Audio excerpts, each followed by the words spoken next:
Hi, my name is Hannah Cooper, and if I could have dinner with anyone in history, that person would be Emily Dickinson. Emily Dickinson, first off, was an American poet in the 1800s, the mid-1800s. Few things about her: she was never married. She was a spinster the rest of her whole entire life, and she was also very close to her family and spent most of her life living in the same area as they did. Two aspects about her that interest me and intrigue me, make me want to be able to have a conversation with her, is her reputation and her personality. She has a reputation as being a famous literary person. You will find her in most textbooks nowadays.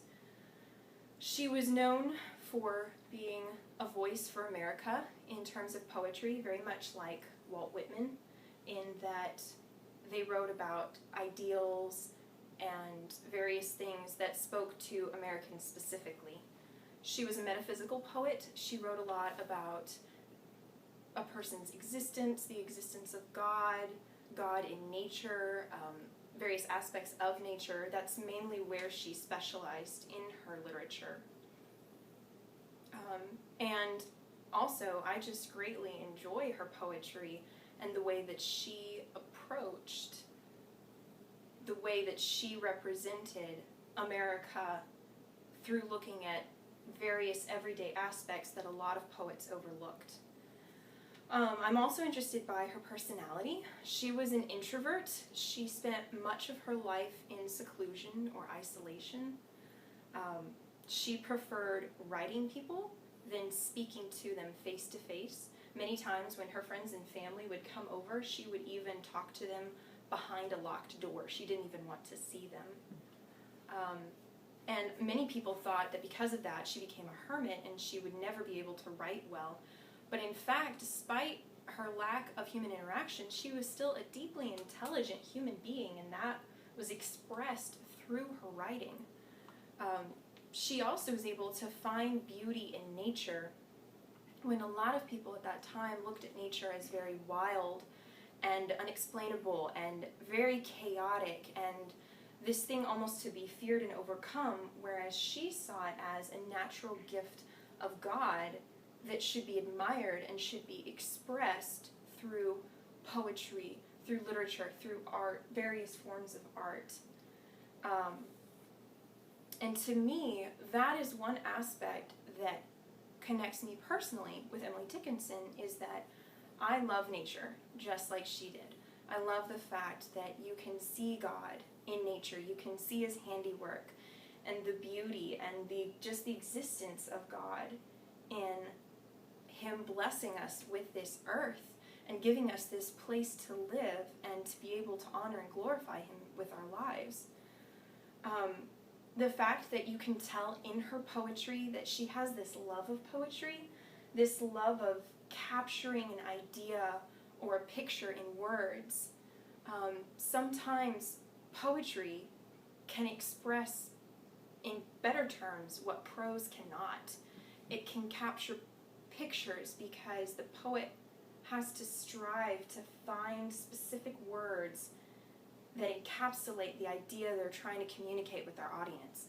And she did an amazing job of finding words that spoke to people, that conjured these mental pictures that people even today can still read and they can still relate to. She was a timeless author. She didn't speak to people just the 1830s or 40s or whenever she wrote. It was, even today, it still speaks to people.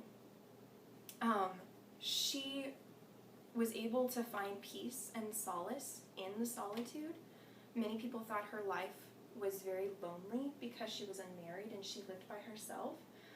But in fact, that's where she found most of her inspiration, was she was able to go and to spend time by herself and to think about things and to write down thoughts and put them into poetry. And I'm very much the same way, where I love to go off and just think about things. And I think it would be so neat to be able to meet her and to talk about why she liked to do that and what she would think about. how all of that, related to her life and her poetry, I also love the fact that she viewed life at a very basic, simplistic level. She saw that God created this world very simply.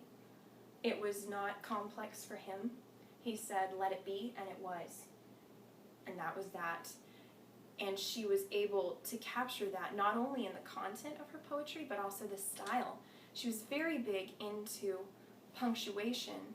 Some people critiqued her poetry because there was so much punctuation. It was almost half material and half dashes and commas and dots. But for her, it was, this is where you should think about this, and this is where you pause and you breathe, because life is not just a constant stream of words. Life has breaths and pauses, and she wanted to capture that in her poetry. So it's for all of these reasons that if I had to have dinner with anyone in history, I would love to have dinner with Emily Dickinson.